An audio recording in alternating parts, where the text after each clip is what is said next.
A man walks into his own country's consulate to pick up wedding documents. His fiancée waits outside, phone in hand, expecting him to return in 15 minutes. He never comes out. Inside that building in Istanbul, a 15-member squad of Saudi operatives ambushes and strangles him. His body is dismembered and disposed of in a way that was never publicly revealed. The entire murder is captured on audio recordings because the Turkish government had secretly bugged the consulate. Meet Jamal Khashoggi, a 59-year-old Washington Post columnist whose October 2, 2018 assassination would expose the darkest side of Saudi Arabia's Crown Prince Mohammed bin Salman and force the world to confront a disturbing question. What happens when absolute power meets zero accountability? Man who dared to criticize. Jamal Khashoggi was an insider who became an outsider. Born in 1958 into a prominent Saudi family, Khashoggi spent decades as a trusted voice within the Saudi establishment. He served as an editor for Saudi newspapers, maintained relationships with the royal family, and even advised senior officials. But something changed when Mohammed bin Salman consolidated power in 2017. MBS, as he's known globally, launched what he called a modernization campaign, allowing women to drive, opening cinemas, promoting concerts. Western media celebrated him as a reformer. Khashoggi saw through it immediately. Behind the glossy PR campaign, Prince Salman was arresting activists, silencing critics, imprisoning journalists, and consolidating authoritarian control. So Khashoggi did what any principled journalist would do. He wrote about it. He criticized the war in Yemen that was killing thousands of civilians. He questioned the mass arrests of businessmen and princes in the Ritz-Carlton anti-corruption purge that was really just MBS eliminating rivals. He challenged the suppression of women's rights activists, even as Saudi Arabia pretended to champion reform. The Saudi government responded by banning him from writing in Saudi media. In 2017, Khashoggi left Saudi Arabia for self-imposed exile in the United States, settling in Virginia and continuing to write his columns for the Washington Post. For the Saudi regime, this was unforgivable betrayal. Wedding that never happened. By the spring of 2018, Khashoggi had met Hatice Cengiz during a conference in Istanbul in May 2018. She was a Turkish PhD student researching the Arab world. He was a journalist in exile, still processing the trauma of leaving his homeland. They fell in love quickly, two people who understood the weight of political realities in the Middle East.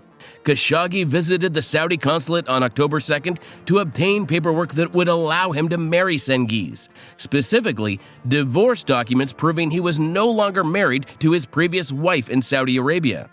Ironically, he had been treated well when he first visited the consulate and was told to return in a week. That first visit on September 28, 2018 went smoothly. No threats, no intimidation, just standard bureaucratic procedures. It was a setup. Those 4 days between visits gave Saudi intelligence exactly what they needed: time to assemble a kill team and fly them to Istanbul. On the morning of October 2nd, Khashoggi told Cengiz he'd be back shortly. It was around 4 p.m. when Cengiz started to worry. Hours passed. She contacted Turkish authorities. She called friends. She posted on social media. Jamal Khashoggi had vanished inside his own country's diplomatic building. His dismembered body has never been recovered. The Turkish government had been monitoring the Saudi consulate for months, suspecting it was being used for intelligence operations. What they captured on October 2nd, 2018 was beyond anything they anticipated. The recordings obtained by Turkey's national intelligence detailed the conversations between Khashoggi and members of the 15-man hit squad moments before his assassination. According to Turkish authorities who reviewed the audio, Khashoggi entered the consulate at 1:14 p.m. local time. Within minutes, he realized something was catastrophically wrong. The transcripts revealed he was immediately surrounded by operatives. There was no pretense of helping him with documents, no bureaucratic delays, just immediate confrontation. Istanbul's chief prosecutor released a statement saying that Khashoggi had been strangled as soon as he entered the consulate building and that his body was dismembered and disposed of. The forensic expert brought specifically for body disposal had his bone saw ready. Let that sink in. Saudi Arabia sent a forensic pathologist with specialized dismemberment equipment on a diplomatic flight just to kill one journalist who wrote critical columns. The entire killing operation took approximately 7 minutes. The dismemberment took longer. Meanwhile, Hatice Sengi sat outside on a bench, checking her phone, wondering why paperwork was taking so long. 15-man kill team. A team of 15 Saudi agents had flown to Istanbul to carry out a capture or kill operation. The team included Mahar Abdulaziz Mutreb, a frequent companion of Crown Prince Mohammed bin Salman, who traveled with him on foreign trips and had appeared in photos standing directly behind MBS during official visits to the United States and Europe. Dr. Salah Al-Tubagi, a forensic pathologist who brought specialized equipment for body disposal. Members of MBS's personal protective detail, intelligence officers with direct ties to the royal court.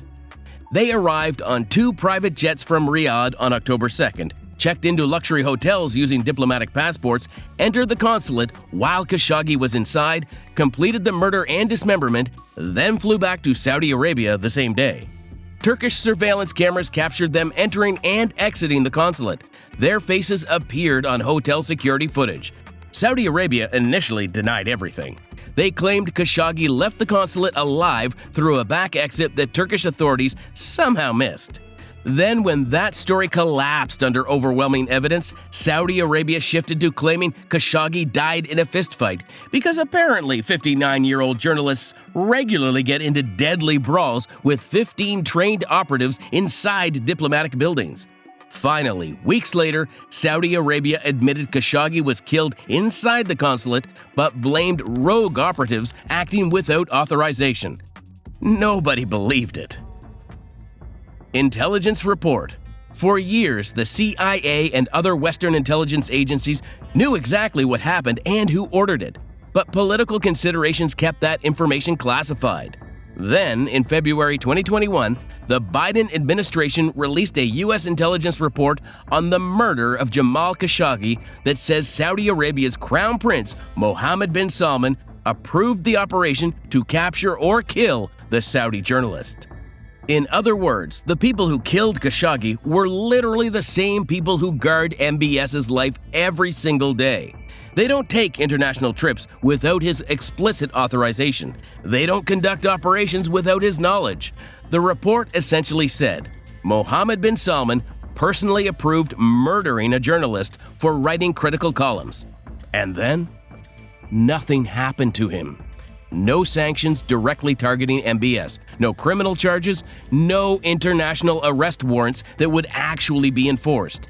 Saudi Arabia is too important to the U.S. economically and strategically. Oil matters more than justice, apparently. Aftermath. After the murder, Saudi Arabia conducted what they called a trial of the operatives involved. 8 men were initially sentenced, 5 received death sentences, 3 got prison terms. Riyadh has blamed the event on rogue operatives, maintaining the fiction that MBS had no knowledge or involvement. In 2020, Saudi Arabia quietly commuted all death sentences to prison terms after Khashoggi's family, still living in Saudi Arabia and presumably under pressure, announced they forgave the killers. The mastermind? Never charged. The person who ordered it? Promoted. The world moved on. Khashoggi's body was never found. Turkish authorities believed it was dissolved in acid or burned, with remains possibly thrown into the Bosphorus or buried in a forest outside Istanbul. His fiancée still seeks justice. His colleagues still demand accountability. Human rights organizations still publish reports. But Mohammed bin Salman remains untouchable, protected by diplomatic immunity, geopolitical necessity, and the uncomfortable truth that nations care more about stability and oil than murdered journalists. Bigger picture. The Khashoggi assassination exposed the brutal reality of how modern autocracies operate. Saudi Arabia isn't some isolated desert kingdom anymore. They've invested billions in Western technology companies, sports franchises, entertainment ventures. They host Formula One races and professional golf tournaments. They're building smart cities and tourism destinations. But beneath that glossy exterior is a regime that will literally dismember critics inside diplomatic buildings. MBS has consolidated more power than any Saudi leader in decades. He's the crown prince, the defense minister, and the chairman of Saudi Aramco, the world's most valuable company. He controls the military, the economy, and the royal family's vast wealth. Estimates put his personal control at over $1 trillion in state assets. That's not his personal fortune, that's the amount of Saudi resources he can mobilize with a single order. When you have that much power and wealth, apparently you can murder a Washington Post journalist and face consequences that amount to some bad headlines and a few years of awkward diplomatic meetings? Question nobody wants to answer.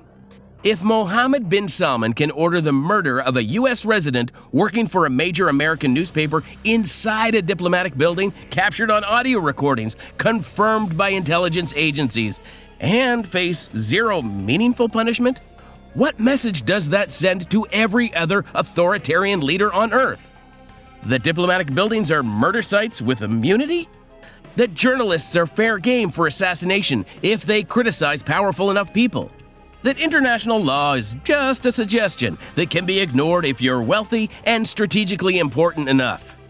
Turkish authorities couldn't enter the embassy without permission from Saudi Arabia, which is exactly why the Saudis chose that location. 7 years later, Khashoggi's murder remains unsolved in any meaningful sense. His body has never been found. His killers walk free or serve minimal sentences in comfortable Saudi prisons. The man who ordered his death rules Saudi Arabia with absolute authority and is regularly received by world leaders as a legitimate head of state. And perhaps most disturbingly, the world has largely accepted this as the new normal. What's your honest take on leaders who can order assassinations and face zero real consequences? Drop your thoughts below. And if you want to see more of the world's richest icons and luxury stories, subscribe right now, because this is where the legends live forever.